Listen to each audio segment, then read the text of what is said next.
I'm here today with Melissa Kaiser, the CEO of Discovery Children's Museum. Melissa, how are you doing today? Hey, Chris, I'm doing great. Happy to be here. How are you? I am doing wonderful. So, Melissa, I'd love to get started just by having you tell us a little bit about yourself professionally and how you ended up there at the Children's Museum, and then give you an opportunity to talk more about the Children's Museum. Oh, thanks. Well, I moved to Las Vegas from Philadelphia, Pennsylvania. So I came from your neck of the woods on the East Coast about 4 years ago. So I spent my entire background and my career in Philadelphia, working for museums, education spaces, and event spaces. So long fundraising history on the East Coast, love the museum world. And then my husband, who's artistic director of Nevada Ballet Theater, was offered this opportunity to move west. So we came out here for his position, and I was fortunate to land the best job in the whole world, which is being the CEO of a children's museum. That's awesome. That's awesome. So, you've made this huge move. You're there at the museum now. So tell me a little bit about the museum. So the museum's one of the most exciting spaces in Las Vegas. And I know that's a big statement for those of you who like to come out here and visit our tourism and hospitality industry in Las Vegas. But what is there for kids? We have over 2 million members that make up the population here, community members in Las Vegas. A lot of people don't realize that, but there are kids being born here every day, and they need something exciting as well. We have a property that is off the strip, so we're about 5 minutes off the strip in Symphony Park near our Performing Arts Center. And we have 3 floors, 26,000 square feet of exhibit space. And we offer galleries that feature science, technology, art, all in a playful way where kids can hands-on interact with the exhibits and learn while they're playing. It's so much fun.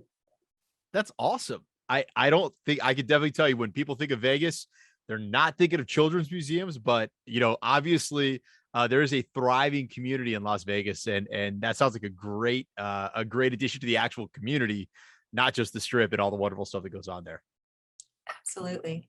Very cool. Very cool. So, obviously, our whole world has been impacted by the pandemic. What was the pandemic like for your facility? Well, every industry, every state had the pandemic experience just a little bit differently, but Las Vegas, being such a strong hospitality industry, was hit particularly hard when the shutdown first happened. We closed our building, hit the pause, as everyone will remember. That's been about 2 years ago now, but we were nimble and creative at the time. We are a nonprofit organization, and we thought, what can we do to continue to help serve our mission, to help the parents who don't know what to do with their kids being out of school? What do we do for the families that have to work and have kids that now have no place to go during school shutdown? And we were able to retain all of our employees by creating virtual programs, having our staff that are normally on our exhibit floor working from home, creating videos. When we were allowed to open, we created a study hall for kids that had no internet at home, who had 2 working parents who needed supervision, and did that safely when the schools couldn't. So really interesting ways that we redefined our product and how we delivered our mission, and most importantly, kept our team together through that time. That's it. That's outstanding. I mean, a lot of people struggled to pivot, right? It would have been very easy to just sit back and say, okay, this is who we are. Let's just ride this out. But to be able to reach out virtually and put programs on, and then not just go right back to your core business offering, but then, have that difference, that's outstanding. That's absolutely incredible. So kudos to you and your team. Thank you. Yeah, absolutely. So, what do things look like today? Right. You're coming out. I know we were just talking and I guess the mask mandate was lifted in Las Vegas very recently. So what do things look like today and moving forward? Well, we're always thinking about the future. And what one thing we learned in the last 2 years is that we can't plan too far ahead because unknowns just kept coming in our pathway. So do I have any bold predictions about the future? I can't say that I do, except that, we really have to take it a day at a time and um, learn what learn from the nimbleness, what worked, what did serve our community, where were we able to have bigger impacts, and try to take those pilot programs, so to speak, and then put some legs around it and grow them. So, expanding into areas of technology, robotics, using that technology where, as a children's hands-on museum, a lot of parents say, I want my kids off screen. But we've also learned that screens and technology are an important part of every child's life and will continue to be in terms of skills. So how do we make this a learning moment, not a TikTok moment for the kids, but how to use it in a productive way. So those are some of the themes that we're thinking about as we look to the future. But as for the mask mandates, again, it varies so much. I'm part of the Association of Children's Museums. We meet as a community, and you know, every industry has had to make decisions for their employees, for their public, um, with public health and safety in mind. It's a relief that we have vaccines now, and children have been our most vulnerable population without having vaccines available to them. So it's just a relief to be living in this world right now where we can, feel safely that people have the choice and can, um, you know, navigate the businesses and the life that they have used to, and enjoy those things.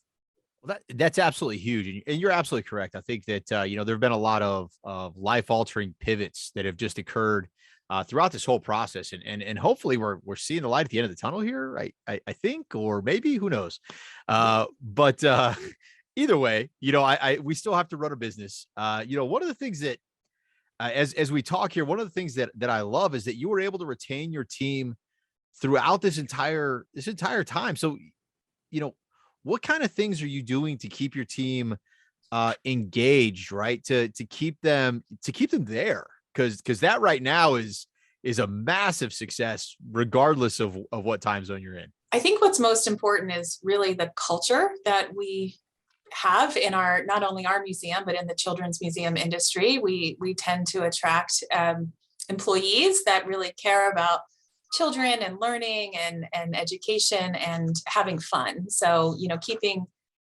keeping fun as a part of, difficult times, I think is one of the core values of our museum. But most importantly, I think it was the communication throughout this entire time. There was a lot of fear and uncertainty in the beginning, and as you mentioned, it was our goal to retain our staff, who are our greatest asset to our business. They're educators, early childhood experts, those who are very passionate about the work they do. So we communicated. We wanted to let them know our decision making along the way, to assure them of their importance to us. And in turn, there was a lot of gratitude exchanged on both sides of the organization, from the board and leadership team, and back from the staff to us. So I think that was critical to holding our safety raft together as we weathered the pandemic storm.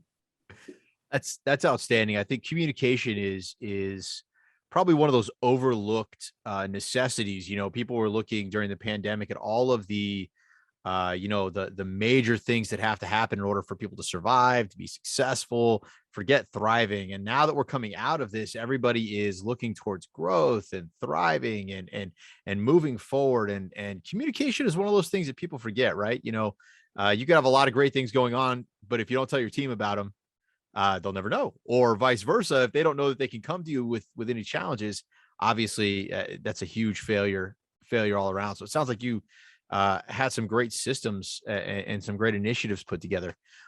What kind of communication steps are you taking right now, or are planning on taking as you move forward there at the museum? Well, obviously, this is a market for employees that favors the employee. And we know that there's been a real shift in the job market right now. So we try to do everything we can to encourage the personal development and growth of our employees, and use surveys often to gauge interests that our staff may have and what they'd like to learn, since we are a learning organization and we pride ourselves on educating children. We want to make sure we're constantly giving those opportunities to our staff, and keeping them a part of our planning. We're in the middle of our next 3-year strategic plan.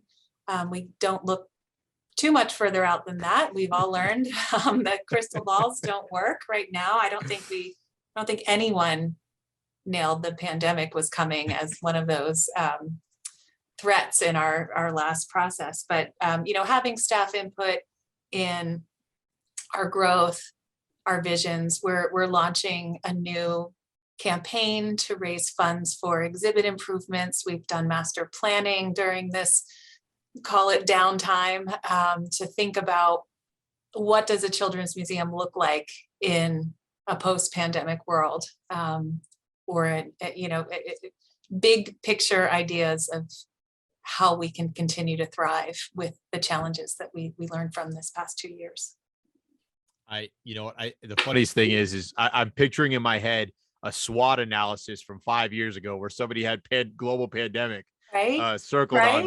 there. I would love to see that. See that one. Yeah, we do that future timeline exercise where you try to imagine like what's going to happen in the future. Give me a business that nailed that. I don't know. I would love to see it, because I think I would call shenanigans on that one that nobody called that one. That's great. Now I just got this 4 box of SWAT in my head where the threat somebody's got pandemic, right? That's great. So you live in it, or your organization is a ton of fun, right? I mean, it has to be. You're focused on kids. You're focused on unique experiences, whether it's virtually or in person. Talk to me about the environment and the fun that's happening at the museum. Well, that's the goal, right? When we open our doors, this is a show business town. It's a performative town. So our doors open and my staff says to the kids waiting in line outside, "Are you ready to have fun today?" And it just gets them so excited and charged to come in.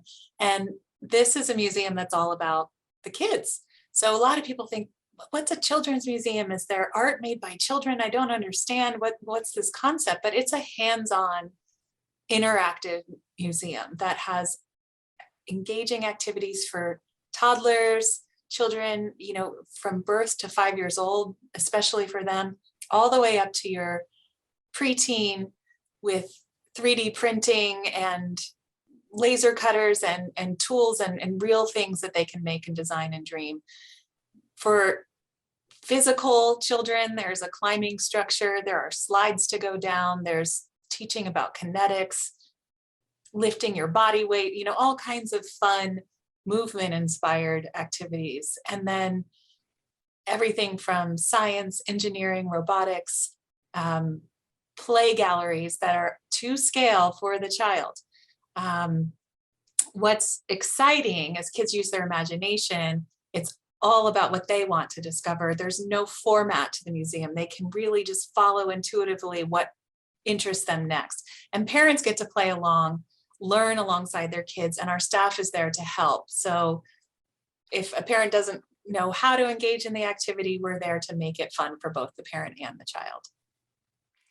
So that's a ton of fun for the guest side. How do you keep your staff having fun and kind of in the right mindset to do that every day, especially with all the other crazy stuff going on around them? It's amazing. My staff really enjoy being with each other. They like events where they can stay together after the museum and have movie night and we do staff bonding events all the time, baseball games, bowling, you name it. They really have a sense of camaraderie.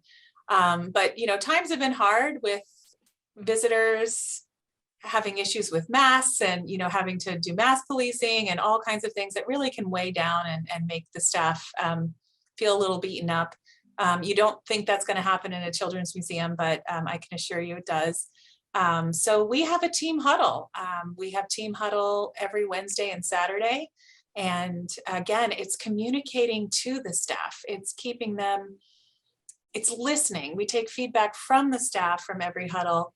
And then we take feedback to the staff and really make sure that they know we're there, we listen, we're taking care and addressing their concerns, and communicating regularly. I don't think you can communicate enough, especially going through challenging times and saying, great job, I know it was a challenging day today.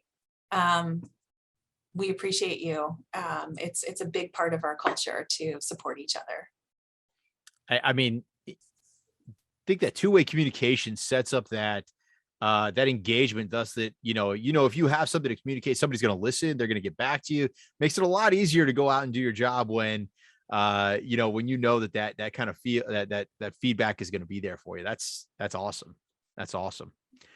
So, if you had to, I know you don't like looking too far ahead, right?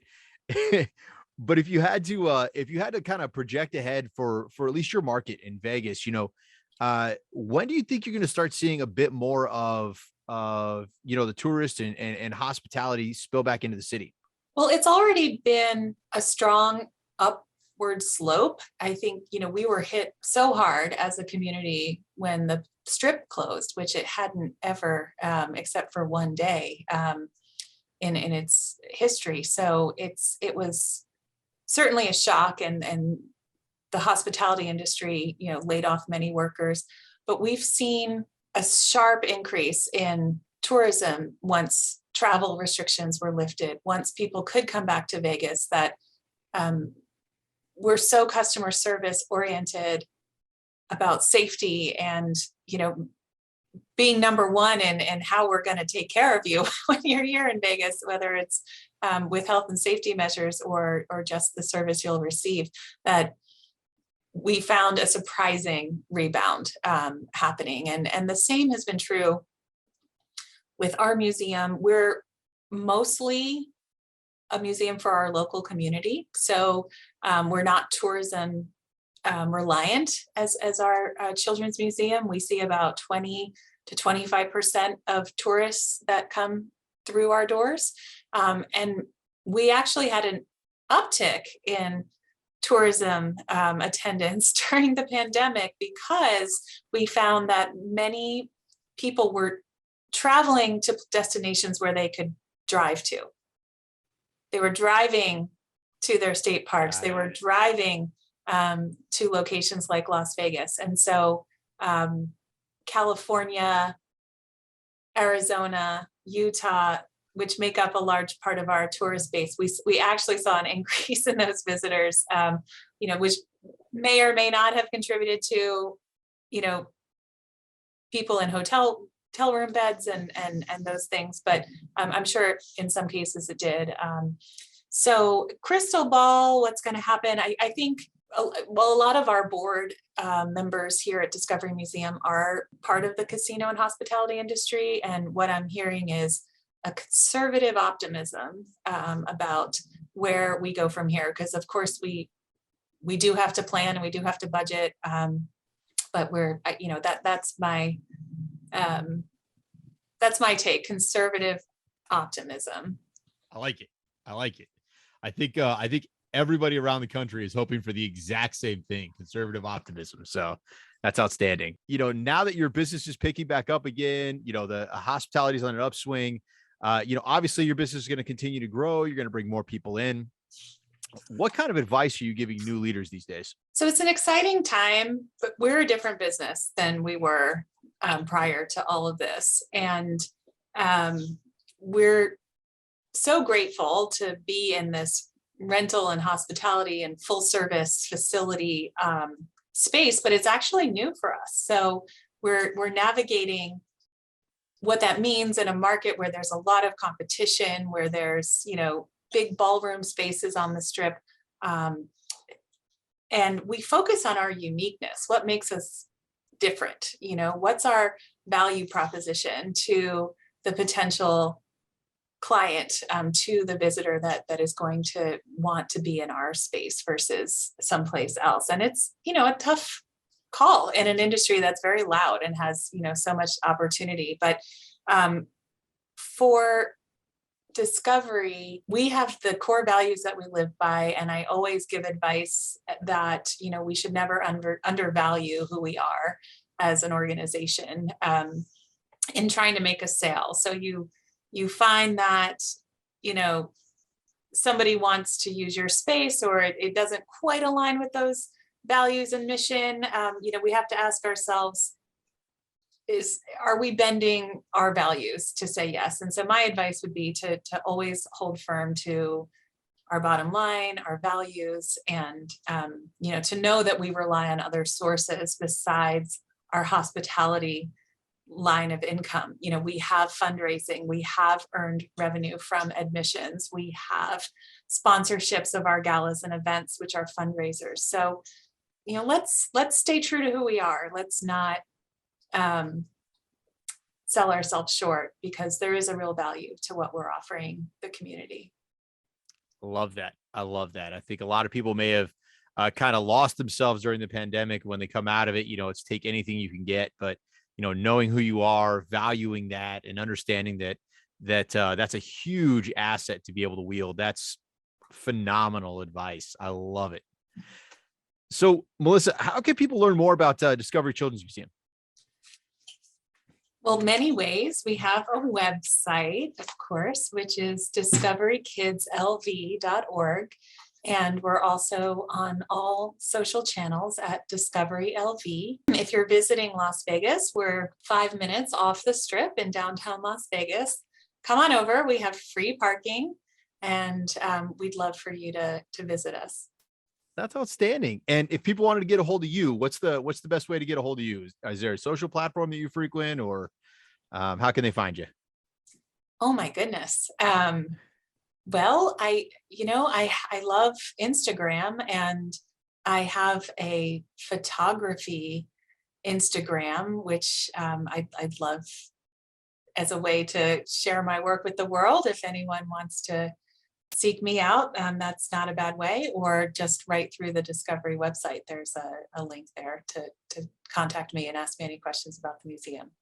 Awesome. Well, I'm sure people would love to see that. I know that when I first started doing this, I had a chef who was on Instagram, and he was a food photographer, right? And that's what he loved. And he keeps telling me of all the people who reach out to him and follow his photography. So that's absolutely awesome. So thanks for connecting us, that, Melissa. I appreciate it. Sure thing. All right. Well, thank you for coming on the show today. And, I really appreciate the insights and feedback you gave, and hopefully we'll be able to connect again in the future. Oh, this was so much fun. Thank you so much, Chris. It was a pleasure. No problem, Melissa. Have a great day. You too.